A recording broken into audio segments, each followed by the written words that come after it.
മോദിജിയുടെ അതേ മാതൃകയാണ് എൻ്റെ മുന്നിലുള്ളത്. അദ്ദേഹം പറഞ്ഞത് ഞാൻ ഈ രാജ്യത്തിൻ്റെ പ്രധാനമന്ത്രിയല്ല, പ്രധാന സേവകനാണ്. ഞാനും അത് തന്നെ ആവർത്തിച്ചു. ഇന്ന് നമ്മൾ കാണുന്ന PB ഗോപകുമാറിനെ രൂപീകരിക്കുന്നതിൽ സംഘം പങ്കുവഹിച്ചിട്ടുണ്ട്. എന്നെ കൊണ്ടുവന്നത് അവരാണ്. എന്നെ ഇന്നാക്കിയത് സംഘടനാപരമായിട്ടായാലും എൻ്റെ വ്യക്തിപരമായ കാര്യത്തിൽ പോലും അത്തരം ശ്രദ്ധ പ്രചാരകന്മാർക്കുണ്ട്. ഇവിടെ പാവപ്പെട്ട തൊഴിലാളികൾ എന്നോട് പറഞ്ഞ കാര്യമുണ്ട്. ഞങ്ങൾ ഈ രണ്ട് മുന്നണിയും മാറി മാറി വോട്ട് ചെയ്തു. ഞങ്ങളുടെ ഒരു ജീവിത സാഹചര്യത്തിന് ഒരു മാറ്റവും വന്നില്ല. ഇനിയൊരവസരം നിങ്ങൾക്ക് നൽകുന്നു. ഇടതുമുന്നണിയുടെ മന്ത്രിമാരടക്കം വലിയ പരാജയം ഏറ്റുവാങ്ങി. CPM എന്ന് പറയുന്ന രാഷ്ട്രീയ പ്രസ്ഥാനം പൂർണ്ണമായും തകർച്ചയുടെ വക്കിലാണ്. ലീഗ് തീരുമാനിക്കും മുഖ്യമന്ത്രി ആരാവും. അത്തരത്തിലേക്കാണ് കേരള രാഷ്ട്രീയം പോകുന്നത്. ചാത്തന്നൂർ മാറിയതുപോലെ കൊല്ലം മാറാൻ എത്ര സമയം എടുക്കുന്നു? അടുത്ത 5 വർഷത്തിനുള്ളിൽ കേരളം ഭരിക്കാനുള്ള എല്ലാ സാധ്യതയുമാണ് ഈ തെരഞ്ഞെടുപ്പ്. UDF ഒരു സംവിധാനമല്ല. കോൺഗ്രസിൻ്റെ അണികളിലും വലിയൊരു മനംമാറ്റത്തിന് ഈ 5 വർഷക്കാലം, ഒരുപക്ഷെ എനിക്ക് തോന്നുന്നില്ല ചിലപ്പോൾ 5 വർഷക്കാലം വരെ പോകുമോ. പിണറായി എതിർത്ത എല്ലാ വിമതരും എന്തുകൊണ്ട് ജനം ജയിപ്പിച്ചു, നമ്മളത് ചിന്തിക്കണം. ആരാണ് ശരിക്കുള്ള കമ്മ്യൂണിസ്റ്റ് എന്നപ്പോൾ നമ്മൾ ആലോചിക്കേണ്ടി ആരാണ്? ഇപ്പോൾ CPMൻ്റെ നേതാക്കന്മാർ എങ്ങനെയായി മാറി? ജമ്മി കുടിയാൻ വ്യവസ്ഥയിലെ ജമ്മിമാരായിട്ട് മാറി. തൃശ്ശൂരിൽ ജയിച്ചതുപോലെ BJP വിജയിക്കുന്ന ലോക്സഭാ മണ്ഡലമായിട്ട് മാറും. അതിൻ്റെ ചൂണ്ടുപലകയാണ് ചാത്തന്നൂരിലെ തെരഞ്ഞെടുപ്പ് ഫലം. യുവതലമുറ മോദിജി ഫാക്ടറാണ്. ആ മോദിജി ഫാക്ടർ കേരള രാഷ്ട്രീയത്തിൽ ഒരു വഴിത്തിരിവായി മാറുന്ന കാഴ്ചയാണ് നമ്മളിപ്പോൾ കാണുന്നത്.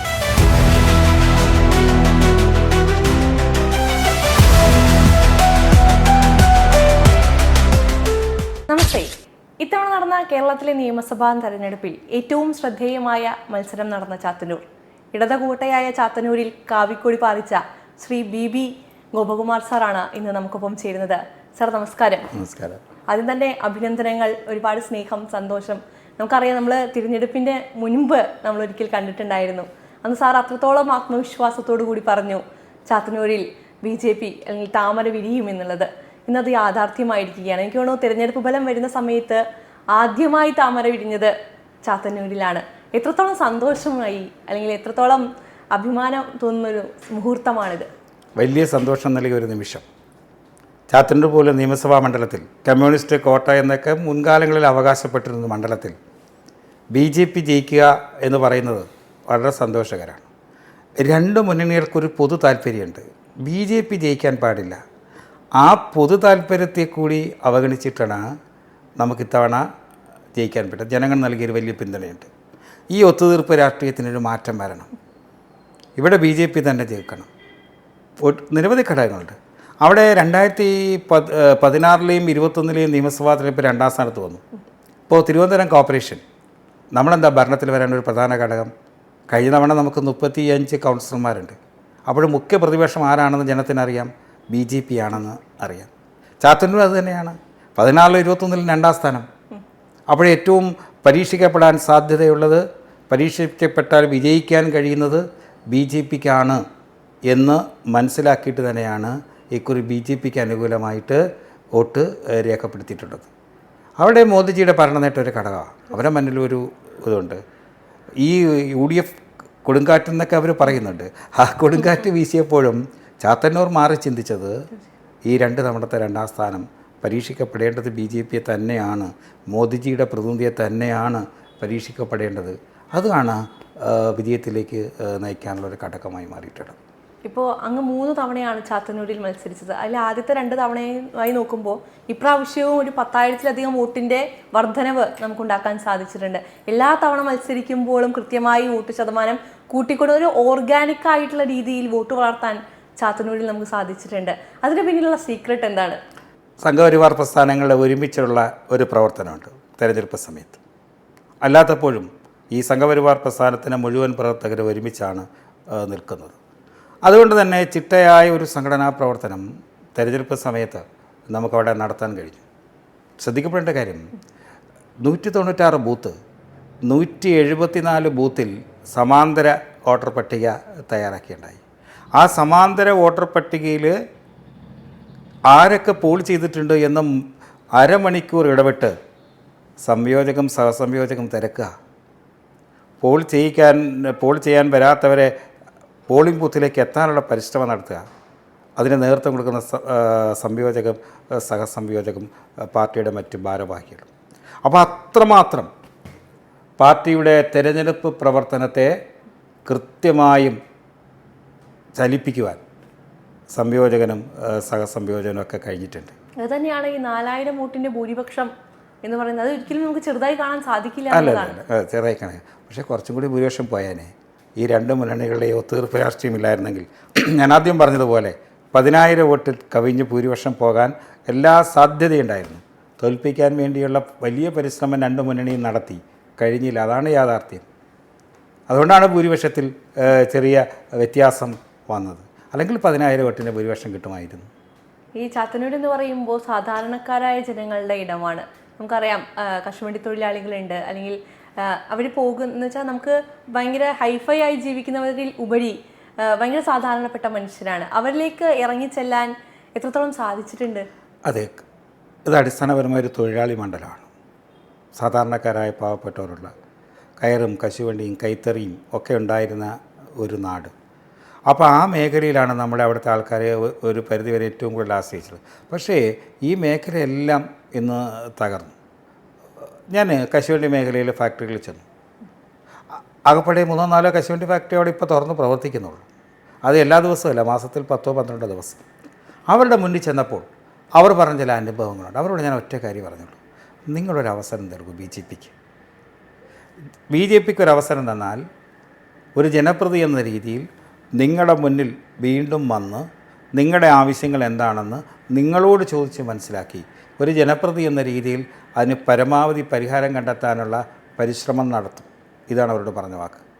അങ്ങനെ എല്ലാ മേഖലയിലെയും സാധാരണക്കാർ അതാണ് അവരുടെ മുന്നിൽ വെച്ചത്. അതിനെയാണ് അവർ അംഗീകരിച്ചത്. ഒരു പരീക്ഷണത്തിന് തയ്യാറാണ്. അപ്പോൾ അവരോട് പാവപ്പെട്ട തൊഴിലാളികൾ എന്നോട് പറഞ്ഞ കാര്യമുണ്ട്, ഞങ്ങൾ ഈ രണ്ട് മുന്നണിയും മാറി മാറി വോട്ട് ചെയ്തു, ഞങ്ങളുടെ ഒരു ജീവിത സാഹചര്യത്തിന് ഒരു മാറ്റവും വന്നില്ല. ഇനിയൊരവസരം നിങ്ങൾക്ക് നൽകുന്നു, ബി ജെ പിക്ക് നൽകുന്നു. ആ അവസരമാണ് നൽകിയത്. അവർ ഏൽപ്പിച്ചിരിക്കുന്ന ദൗത്യം എന്ന് പറയുന്നത് ഒരിക്കലും ചെറുതല്ല, വലിയൊരു വിശ്വാസമാണ് അങ്ങയിൽ ഏൽപ്പിച്ചിരിക്കുന്നത്. എത്രത്തോളം എന്താ പറയുക, ഒരു ഉത്തരവാദിത്തം അല്ലെങ്കിൽ വലിയ രീതിയിലുള്ള ഉത്തരവാദിത്തം ഉണ്ട് അതിനോട്. എങ്ങനെയാണ് ഇനി വരാൻ പോകുന്ന പ്ലാനുകളെല്ലാം തയ്യാറായിട്ടുണ്ടോ? അതെ, വലിയ ഉത്തരവാദിത്തമാണ്.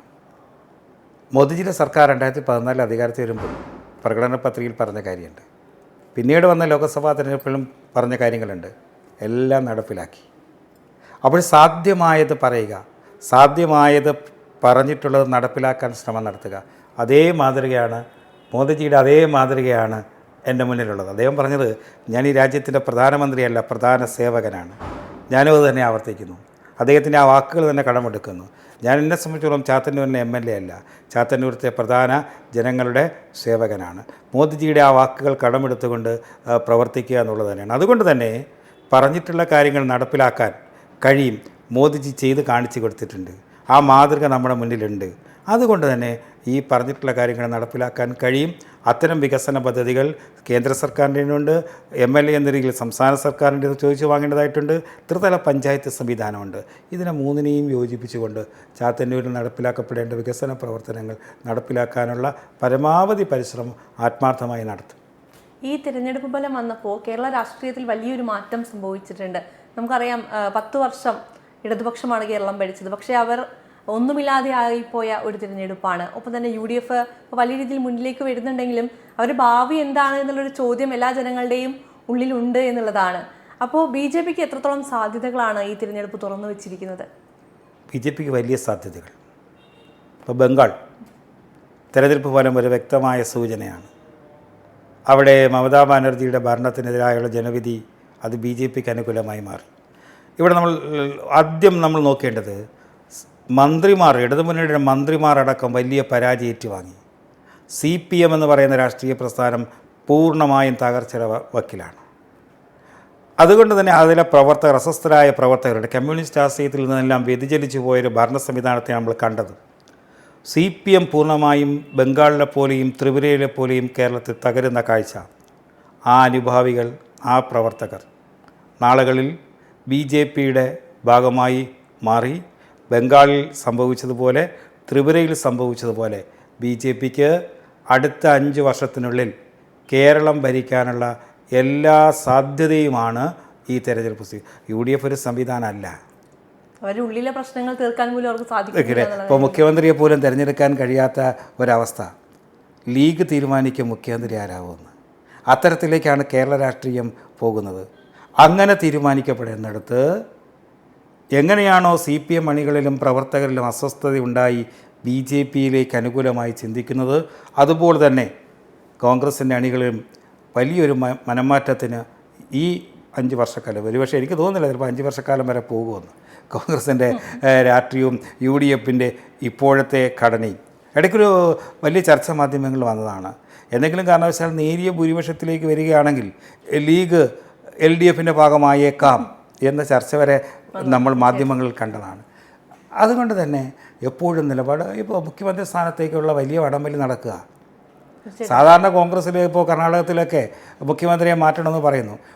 ഒരാൾക്ക് മുഖ്യമന്ത്രി സ്ഥാനം കിട്ടിയില്ലെങ്കിൽ അവർ പാർട്ടിയെ പിളർത്തുക എന്നുള്ള നയമുണ്ട്. എത്രയോ ഘടകങ്ങളുണ്ട്. അതുകൊണ്ട് തന്നെ BJPക്ക് അവിടെയുണ്ട് ചില സാധ്യതകൾ കേരളത്തിൽ. തീർച്ചയായിട്ടും അതാണ് ഞാൻ രാഷ്ട്രീയപരമായി അതിനെ കാണുന്നത്. ഇപ്പോൾ നമുക്കറിയാം 3 സീറ്റുകളാണ് BJPക്ക് ഈ തിരഞ്ഞെടുപ്പ് നമുക്ക് ലഭിച്ചിട്ടുള്ളത്. അതിലിപ്പോൾ അനന്തപുരിയിൽ 2 സീറ്റും കൊല്ലത്താണ് 1 സീറ്റ്. അനന്തപുരിയെ സംബന്ധിച്ച് നമുക്കറിയാം കോർപ്പറേഷനിൽ BJP ഉണ്ട്, ഇപ്പോൾ 2 MLAമാരും ഉണ്ട്. ഇത് എനിക്ക് തോന്നുന്നു ഈ കാവി പൊതച്ച ഒരിടമാണ് തിരുവനന്തപുരം. അത് അങ്ങ് കൊല്ലത്തേക്ക് പടർന്നു പിടിച്ചിരിക്കുകയാണ് എന്ന് പറയാം. ചാത്തന്നൂർ തുടക്കമോ കൊല്ലം ജില്ലയ്ക്ക് സമീപത്തുള്ള ജില്ലയ്ക്ക് പത്തനംതിട്ട ആയാലും ആലപ്പുഴ ആയാലും. കാര്യം ചാത്തന്നൂർ പോലൊരു മണ്ഡലത്തിൽ BJP ജയിക്കുക എന്ന് പറഞ്ഞാൽ എവിടെയും ജയിക്കാം. അതുകൊണ്ട് തന്നെ കൊല്ലവും ആലപ്പുഴയും പത്തനംതിട്ടയിലും ഒക്കെ അതിൻ്റെ അലയിലുണ്ടാവും. വരാൻ പോകുന്ന തിരഞ്ഞെടുപ്പുകളിൽ, ലോക്സഭാ തിരഞ്ഞെടുപ്പുകളൊക്കെ കൊല്ലം ലോക്സഭാ മണ്ഡലത്തിൽ തൃശ്ശൂരിൽ ജയിച്ചതുപോലെ BJP വിജയിക്കുന്ന ലോക്സഭാ മണ്ഡലമായിട്ട് മാറും. അതിൻ്റെ ചൂണ്ടുപലകയാണ് ചാത്തന്നൂരിലെ തിരഞ്ഞെടുപ്പ് ഫലം. തീർച്ചയായിട്ടും എല്ലാവരും ഇവിടെ ഗോപകുമാർ സാർ എന്ന് വിളിച്ചിട്ടാണ് കേട്ടിട്ടുള്ളത്.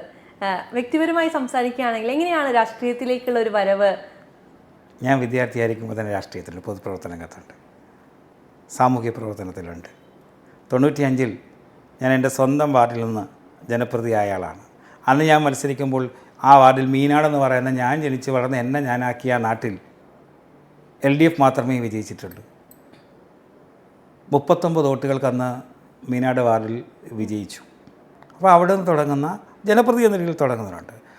തുടർന്ന് വന്ന് 2016-ൽ ചാത്തന്നൂർ നിയമസഭ മണ്ഡലത്തിൽ BJP സ്ഥാനാർത്ഥി. പിന്നീട് ഇവിടെ എല്ലാം പരമാവധി ഒരു സാധാരണ പ്രവർത്തകനെ പോലെ ഞാൻ അവരോടൊപ്പം നിൽക്കാനുള്ള ശ്രമം നടത്തിയിട്ടുണ്ട്. ഞാൻ അവരിലൊരാളാണ്. നേതാവ് എന്ന രീതിയിലല്ല അവരെന്നെ കാണുന്നത്, അവരിലൊരാളെന്ന രീതിയിൽ മാത്രം. ഇപ്പോഴും അങ്ങനെ തന്നെയാണ്, അവരിലൊരാൾ. ആ ഒരു സമീപനമാണ് എൻ്റെ പൊതുപ്രവർത്തന രംഗത്തിൽ എനിക്കുള്ള. തുടർന്നും അതങ്ങനെ തന്നെയായിരിക്കും. അതാണ് അവരിൽ എന്നെ അർപ്പിച്ച വിശ്വാസം, വലിയ വിശ്വാസമാണ്. ആ വിശ്വാസം കാത്തുരക്ഷിക്കുക എന്നുള്ളതാണ് ഏറ്റവും പ്രധാനം. അതിന് മോദിജിയുടെ പാത തന്നെ പിന്തുടർന്നുകൊണ്ട് ആ വിശ്വാസം സംരക്ഷിക്കാൻ വേണ്ടിയുള്ള എല്ലാ ഇടപെടലും നടത്തും.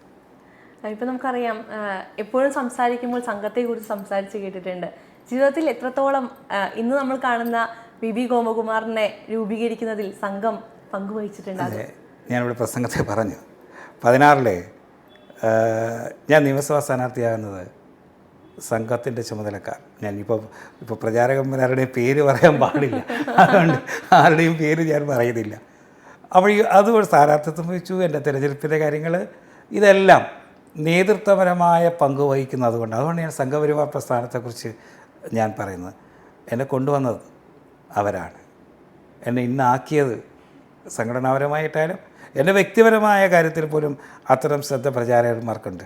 അതുകൊണ്ട് തന്നെ വലിയ കടപ്പാടാടുണ്ട്. അതുകൊണ്ടാണ് ഞാൻ എപ്പോഴും അത് ആവർത്തിച്ച് പറയുന്നത്. എങ്ങനെയാണ് കേരളത്തിലെ BJPയുടെ ഒരു ഭാവിയെ ഒരു നിയുക്ത MLA എന്ന നിലയ്ക്ക് നോക്കിക്കാണുന്നത്? ഒരു ബദൽ രാഷ്ട്രീയത്തെക്കുറിച്ച് കേരളം ചിന്തിക്കുക. 57 മുതൽ 2 മുന്നണിയും മാറി മാറി പരീക്ഷിക്കുന്നു. ഈ പരീക്ഷണം തെറ്റാണ് എന്ന ബോധ്യതയിലേക്ക് മാറുന്നു. കേന്ദ്ര ഗവൺമെൻറ് നടപ്പിലാക്കുന്ന, മോദിജിയുടെ ഗവൺമെൻറ് നടപ്പിലാക്കുന്ന വികസന പ്രവർത്തനങ്ങൾ കേരളത്തിൽ നടക്കുന്നില്ല, സാധാരണക്കാരന് പ്രയോജനം ചെയ്യേണ്ട പദ്ധതികൾ നടപ്പിലാക്കുന്നില്ല എന്നൊരു സജീവമായ ചർച്ച കേരളത്തിൻ്റെ പൊതുസമൂഹത്തിന് മുന്നിലുണ്ട്. എൻ്റെ ഒരു തിരഞ്ഞെടുപ്പ് അനുഭവം പറയാം. ചില വീടുകളിൽ ചെല്ലുമ്പോൾ പറയും, മോദിജിയാണ് ഞങ്ങൾക്ക് 6000 രൂപ തന്ന കിസാൻ സമ്മാൻ ആനുകൂല്യം. മോദിജിയാണ് ഞങ്ങൾക്ക് സൗജന്യമായിട്ട് ഗ്യാസ് കണക്ഷൻ തന്നത് എന്ന് പറയുന്ന എത്രയെങ്കിലും പേരെ ഈ ഈ 21-ലെയും അല്ലെങ്കിൽ 26-ലെയും തിരഞ്ഞെടുപ്പ് സമയത്ത് ഞാൻ കണ്ടിട്ടുണ്ട്. അപ്പോൾ അവരുടെ ഒരു ഇതുണ്ട്. അതെല്ലാം BJPക്ക് അനന്തമായ സാധ്യതയാണ് ഒരു ബദൽ രാഷ്ട്രീയം ആരാണ് എന്നതിന് കേരളത്തിലൊരു ഉത്തരമായി. രണ്ടു മുന്നണിയും പരീക്ഷിച്ചു, അവർ മനം മടുത്തു. ആ മനം മടുത്തെടുത്ത് അവർക്ക് പ്രതീക്ഷ നൽകുന്നത് BJP ആണ്. അതുകൊണ്ട് തന്നെ BJPക്ക് നല്ല സാധ്യതയാണ് വരുംകാലങ്ങളിൽ കേരള രാഷ്ട്രീയത്തിലുള്ളത്. അതിൻ്റെ ആദ്യ ഒരു പ്രതിഫലനമാണ്, ഒരു ദിശാബോധമാണ് 3 MLA-മാർ. ചാത്തന്നൂരിനെ എടുത്തു നോക്കുമ്പോൾ അവിടെ യുവതലമുറയുടെ വോട്ട് കൂടുതലായിട്ട് ഈ തിരഞ്ഞെടുപ്പിൽ രേഖപ്പെടുത്തിയിട്ടുണ്ടെന്നാണ് വിശ്വസിക്കപ്പെടുന്നത്. അപ്പോൾ അവരെ ആകർഷിക്കാൻ BJPക്ക് സാധിച്ചിട്ടുണ്ട് എന്നുള്ളത് കൂടിയാണോ? അതെ, യുവതലമുറ നരേന്ദ്രമോദി നരേന്ദ്രമോദി ഫാക്ടറാ. അവർക്കറിയാം കേന്ദ്ര ഗവൺമെൻറ്, മോദിജിയുടെ ഗവൺമെൻറ് എന്തൊക്കെ കൈകാര്യം ചെയ്യുന്നു. അവർ അവരുടെ ജീവിത അനുഭവത്തിൽ അതിൻ്റെ ഗുണഭോക്താക്കളായിട്ടുള്ളവരാണ്. അപ്പോൾ അവർ സ്വാഭാവികമായി യുവതലമുറ അവർ ഇന്നലകളിൽ നിന്ന് വ്യത്യസ്തമായി സജീവമായ രാഷ്ട്രീയത്തിൽ ഇടപെടുന്നില്ല, അല്ലെങ്കിൽ നേതൃനിരയിലേക്ക് വരുന്നില്ല. പക്ഷേ ഒരു ഗവൺമെൻറ്റിനെ വിലയിരുത്താൻ ഉള്ള വിവേചന ശക്തി അവർക്കുണ്ട്. അതുകൊണ്ട് തന്നെ യുവതലമുറ മോദിജി ഫാക്ടറാണ്. ആ മോദിജി ഫാക്ടർ കേരള രാഷ്ട്രീയത്തിൽ ഒരു വഴിത്തിരിവായി മാറുന്ന കാഴ്ചയാണ് നമ്മളിപ്പോൾ കാണുന്നത്. ഇപ്പോൾ ചാത്തന്നൂർ മാറിയതുപോലെ കൊല്ലം മാറാൻ എത്ര സമയം എടുക്കുന്നു തോന്നുന്നു? 5 വർഷക്കാലം. അടുത്ത ലോക്സഭാ തിരഞ്ഞെടുപ്പ്, ത്രിതല പഞ്ചായത്ത് തിരഞ്ഞെടുപ്പ്, നിയമസഭാ തിരഞ്ഞെടുപ്പോടുകൂടി വലിയ മാറ്റം ജില്ലയിലുണ്ടാവും. നമുക്കറിയാം ഈ തിരഞ്ഞെടുപ്പ് ഫലം എന്ന് പറയുന്നത് ഇടതുപക്ഷത്തെ സംബന്ധിച്ച് വലിയൊരു ആഘാതമാണ്. അവർ വിശ്വസിച്ച ഒരുപാട് കോട്ടകൾ തകർന്നു വീഴുന്നത്, മുഖ്യമന്ത്രി അടക്കം 6ഓളം റൗണ്ടുകളിൽ പിന്നിലേക്ക് പോകുന്ന ഒരു സാഹചര്യം എല്ലാം ഉണ്ടായി. ചാത്തന്നൂരിലെ തോൽവി എത്രത്തോളം ആഘാതം ഏൽപ്പിച്ചിട്ടുണ്ടാകും? തുടക്കത്തിൽ മുഖ്യമന്ത്രി എന്ന നിലയിൽ പിണറായിയുടെ ഫോട്ടോ അടിച്ച് നോട്ടീസ് പ്രവർത്തകർക്ക് കൊടുത്തു എന്നാണ് പറയപ്പെടുന്നത്. ചില പ്രവർത്തകർ, LDFൻ്റെ പ്രവർത്തകർ എന്നോട് പറയും, സ്ഥാനാർത്ഥി എന്ന രീതിയിൽ എന്നോട് വ്യക്തിപരമായി പറഞ്ഞു, ഞങ്ങൾ ഈ നോട്ടീസുമായി പോവില്ല. കേരളത്തിൻ്റെ മുഖ്യമന്ത്രിയുടെ ഫോട്ടോ പതിച്ച നോട്ടീസുമായി, അഭ്യർത്ഥന നോട്ടീസുമായി ഞങ്ങൾ പോകില്ല. ഇത് ഞങ്ങളുടെ വീട്ടിലിരിക്കുമെന്ന് പറഞ്ഞ ലോക്കൽ കമ്മിറ്റി അംഗത്തവരെ എനിക്കറിയാം. അപ്പോൾ അതുകൊണ്ട് തന്നെ കമ്മ്യൂണിസ്റ്റ് പ്രസ്ഥാനം അവരവരുടെ ബ്രാഞ്ചിൽ നിന്ന് കൊടുത്ത എല്ലാ കണക്കും തെറ്റി. അപ്പോൾ ഒരു കാര്യം മതിയായി, നേതൃത്വത്തെ ബോധ്യപ്പെടുത്താൻ കൊടുക്കുന്ന കള്ളക്കണക്കാണ്. മുമ്പ് CPM-നെ കുറിച്ച് നമ്മൾ എന്താ പറയുന്നത്? വളരെ കേഡർ പാർട്ടി, അവർ താഴെ തട്ടുന്നൊരു കണക്ക് കൊടുത്താൽ ആ കണക്കിൽ വലിയ വ്യത്യാസമൊന്നും വരില്ല. അന്ന് എനിക്ക് തോന്നുന്നു അവർ കുറച്ചും കൂടി ജനങ്ങളോട് അടുത്ത് നിന്നിരുന്നൊരു പാർട്ടിയായിരുന്നു. അതെ, ഇപ്പോൾ ജനങ്ങളിൽ നിന്നാക്കുന്നു. ജനങ്ങൾക്ക് മേക്കിട്ട് കയറുക എന്ന രീതിയിലൊക്കെ അവർ മാറി. ഒരു ജന്മി കുടിയാൻ വ്യവസ്ഥ, സാധാരണ കമ്മ്യൂണിസ്റ്റ് പ്രസ്ഥാനം ഈ ജന്മി വ്യവസ്ഥയ്ക്കെതിരെ പോരാടുന്നവരാണെന്ന് പറയുന്നത്. ഇപ്പോൾ CPM-ൻ്റെ നേതാക്കന്മാർ എങ്ങനെയായി മാറി? ജന്മി കുടിയാൻ വ്യവസ്ഥയിലെ ജന്മിമാരായിട്ട് മാറി. ബാക്കി ജനങ്ങൾ അടിയന്മാരാണെന്നുള്ള തോന്നൽ അവരുടെ വാക്കിലും പ്രവൃത്തിയിലും പെരുമാറ്റത്തിലും പാർട്ടി പ്രവർത്തകർ കണ്ടു, സാധാരണക്കാരായ പാർട്ടി പ്രവർത്തകർ കണ്ടു. അതുകൊണ്ടാണ് അവർക്ക് ഈ നേതൃത്വത്തിൽ വിശ്വാസമില്ല. എവിടെയാണ് കമ്മ്യൂണിസം തകർന്നിട്ടുള്ളത്? എപ്പോഴാണോ നേതൃത്വത്തിൽ വിശ്വാസമില്ലാതെ വരുന്നത്, അപ്പോഴാണ് കമ്മ്യൂണിസം തകർന്നത്.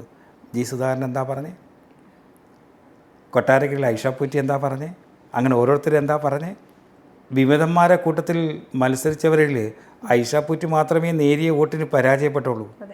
കമ്മ്യൂണിസ്റ്റ് പ്രസ്ഥാനത്തിൻ്റെ കൃത്യമായ ചുണ്ടുപലകയാണ്. തീർച്ചയായിട്ടും അവർ പ്രഗത്ഭന്മാരെയാണ് അവരൊക്കെ പരാജയപ്പെടുത്തിയത്.